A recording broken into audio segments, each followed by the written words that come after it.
tous et bienvenue sur ma chaîne. Ici, je vais parler de sujets sur l'éducation, spiritualité, culture et psychologie. Je veux mentionner que le français n'est pas ma langue maternelle, mais que j'aime cette langue et c'est pourquoi j'ai choisi de faire ma première vidéo en français.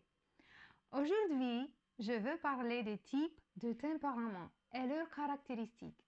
En psychologie traditionnelle, le tempérament est une sorte de fondement de la personnalité, considéré souvent comme héréditaire. Au cours de l'histoire, des auteurs ont classifié les tempéraments humains en divers types caractéristiques.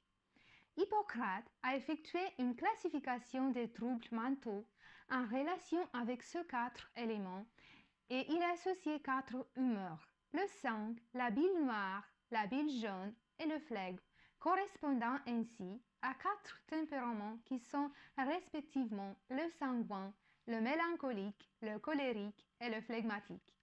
Avez-vous déjà pensé à quel type de tempérament vous avez et comment il peut influencer votre personnalité, votre comportement ou vos relations avec les autres?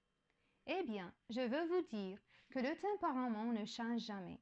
Il représente les impulsions primaires avec lesquelles nous sommes nés. Le tempérament ne change, mais le caractère se forme. Et ce dernier est influencé par notre éducation, notre tempérament et nos principes de vie. Voyons maintenant les caractéristiques de chaque tempérament. Mais ici, je veux ajouter que tu peux avoir 2 types de tempérament ou 3 types, mais un type va prédominer toujours. Par exemple, tu peux être colérique, mais en même temps un peu mélancolique. Le tempérament colérique est comme un feu. Jouissant d'une énorme confiance en lui, le colérique est extraverti, instable. Il réagit violemment aux stimuli psychiques, son excitation retombe vite, mais il n'oublie pas. Il est très ambitieux, motivé à de nombreux plans et prend des décisions rapides. Il est intelligent et capable de résoudre n'importe quel problème. Il est intéressé plus à des choses pratiques que de belles arts.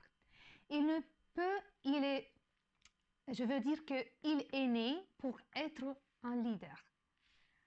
Et maintenant, je veux continuer avec le sanguin. Le tempérament sanguin a un monde affectif très développé. Il réagit rapidement et fortement aux stimuli psychiques, mais il reprend sa bonne humeur très vite. Il ne s'ennuie jamais, il est optimiste et ouvert.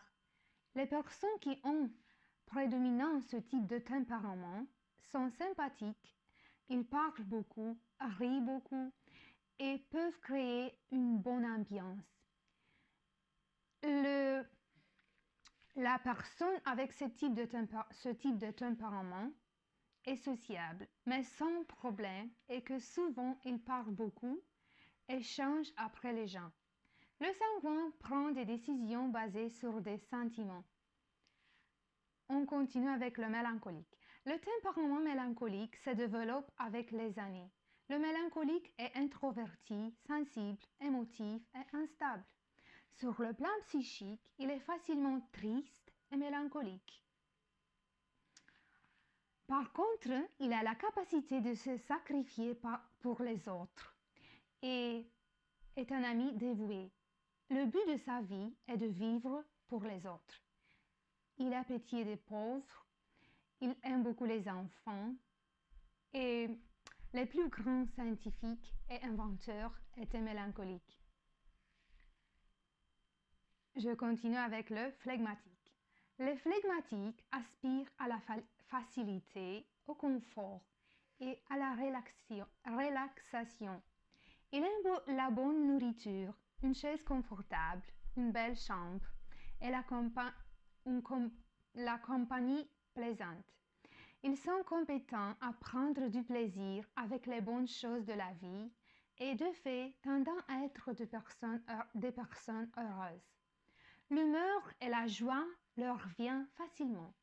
Le flegmatique est heureux de s'asseoir tranquillement et de savourer les plaisirs fins que le monde a à offrir. Les flegmatiques sont normalement des personnes pensives, réfléchissent, ils sont patients et prudents et ruminéront un peu avant de se jeter dans l'action. Ils retrouvent aussi vite sa bonne humeur. Eh bien, en m'écoutant ici, il est possible que tu as déjà découvert ton type de tempérament. Nous avons tous des qualités et des défauts, mais n'oubliez pas que vous êtes unique et précieux. Et merci beaucoup de m'avoir écouté et je vous invite à vous abonner à cette chaîne pour d'autres vidéos. On va parler de la connexion entre le tempérament, la personnalité et le caractère. À bientôt.